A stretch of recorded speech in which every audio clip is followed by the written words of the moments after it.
नमस्कार दोस्तों, आप सभी का बहुत बहुत स्वागत है हमारे YouTube channel business education point पर। यदि अभी तक आपने हमारे चैनल को लाइक शेयर और सब्सक्राइब नहीं किया है तो जल्दी से जल्दी आप हमारे चैनल को लाइक शेयर और सब्सक्राइब कर दें। साथ ही साथ आप हमें YouTube, Instagram, Facebook एवं टेलीग्राम पर भी फॉलो कर सकते हैं। आज का जो हमारा वीडियो है वह हमने मुख्य परीक्षा को ध्यान में रखकर बनाया है, जिसमें हमने पॉलिटी के प्रश्नों को लिया है। चलिए चलते हैं आज के हमारे वीडियो पर। प्रशिक्षण क्या है, इसकी आवश्यकता, प्रशिक्षण से लाभ एवं भारत की प्रशिक्षण संस्थाओं का वर्णन करें। प्रशिक्षण, सर्वप्रथम प्रशिक्षण के बारे में जानते हैं। कर्मचारियों की कार्यकुशलता एवं योग्यता में वृद्धि करना प्रशिक्षण कहलाता है। आवश्यकता, कर्मचारी बेहतर तरीके से कार्य का संचालन करें, यह प्रशिक्षण की आवश्यकता है। लाभ, कार्यकुशलता में वृद्धि होती है प्रशिक्षण से। निर्णय क्षमता का विकास होता है। सामंजस्य क्षमता का विकास होता है। प्रशासनिक क्षमता में सुधार होता है। सर्वप्रथम प्रशिक्षण से लाभ, कार्यकुशलता में वृद्धि होती है। दूसरा, निर्णय क्षमता का विकास होता है। तीसरा, सामंजस्य क्षमता का विकास होता है। चौथा, प्रशासनिक क्षमता में सुधार होता है। प्रमुख तत्व प्रशिक्षण की, पहला ज्ञान, दूसरा कौशल, तीसरा अभिवृत्ति विकास, चौथा व्यवहारिकता। पहला ज्ञान, दूसरा कौशल, तीसरा अभिवृत्ति विकास, चौथा व्यवहारिकता प्रमुख तत्व हैं प्रशिक्षण की। भारत की प्रशिक्षण संस्थान जो कि प्रमुख हैं, पहली लाल बहादुर शास्त्री राष्ट्रीय प्रशासन एकेडमी जो कि मसूरी में स्थित है। दूसरी सरदार वल्लभ भाई पटेल राष्ट्रीय पुलिस अकादमी जो कि हैदराबाद में स्थित है। राष्ट्रीय ग्रामीण विकास संस्थान जो कि हैदराबाद में स्थित है। भारतीय लोक प्रशासन संस्थान जो कि नई दिल्ली में स्थित है। यह चार भारत की प्रमुख प्रशिक्षण संस्थान है। सर्वप्रथम तो लाल बहादुर शास्त्री राष्ट्रीय प्रशासन अकादमी मसूरी, सरदार वल्लभ भाई पटेल राष्ट्रीय पुलिस अकादमी हैदराबाद, राष्ट्रीय विकास ग्रामीण विकास संस्थान हैदराबाद, भारतीय लोक प्रशासन संस्थान नई दिल्ली। इस प्रकार मानवीय क्षमता को सुधारने तथा कर्मचारियों की कुशलता को बढ़ाने का महत्वपूर्ण साधन है प्रशिक्षण। इसके बाद का जो प्रश्न है, पिछड़ा वर्ग आयोग के प्रमुख कार्य एवं शक्तियों का वर्णन कीजिए। पिछड़ा वर्ग आयोग के कार्य एवं शक्तियाँ इस प्रकार हैं।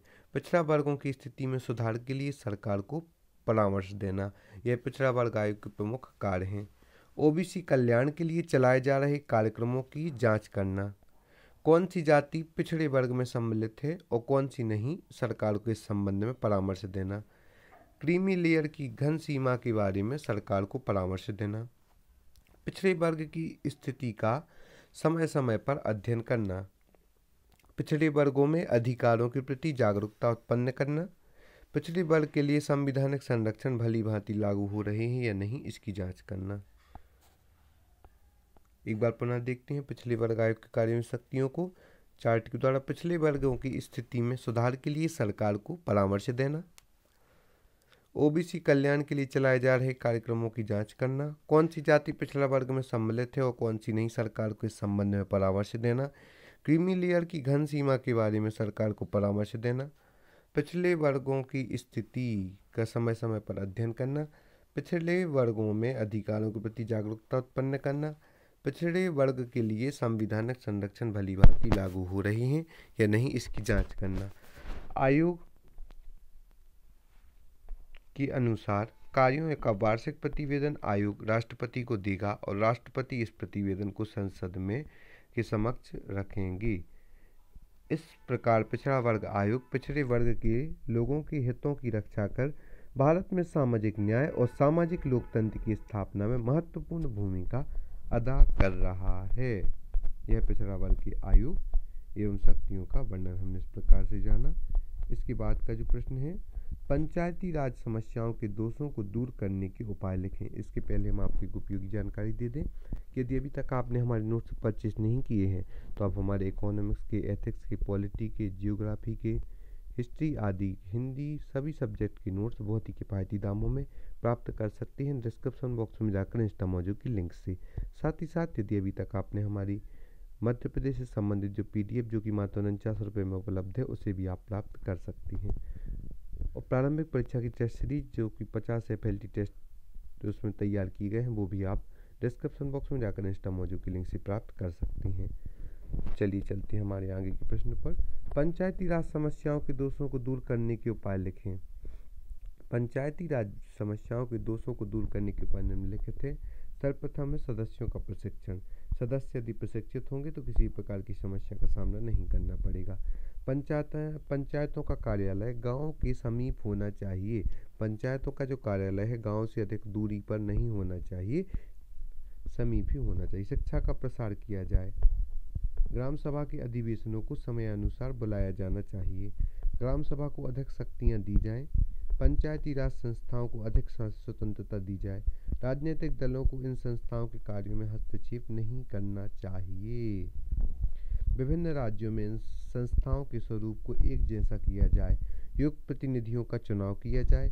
दल जाति सांप्रदाय का आधार पर वोट देना या टिकट देने को हतोत्साहित किया जाए। अनिवार्य मतदान हो।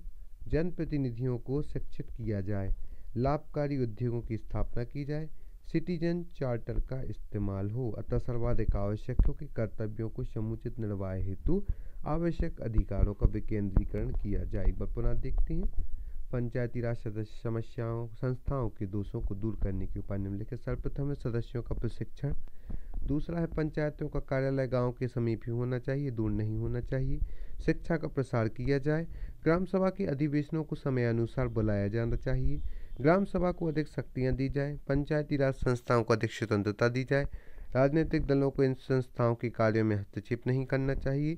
विभिन्न राज्यों में इन संस्थाओं के स्वरूप को एक जैसा किया जाए। योग्य प्रतिनिधियों का चुनाव किया जाए। दल जाति सांप्रदाय का आधार पर वोट देना या टिकट देने को हतोत्साहित करना। अनिवार्य मतदान हो। जनप्रतिनिधियों को शिक्षित किया जाए।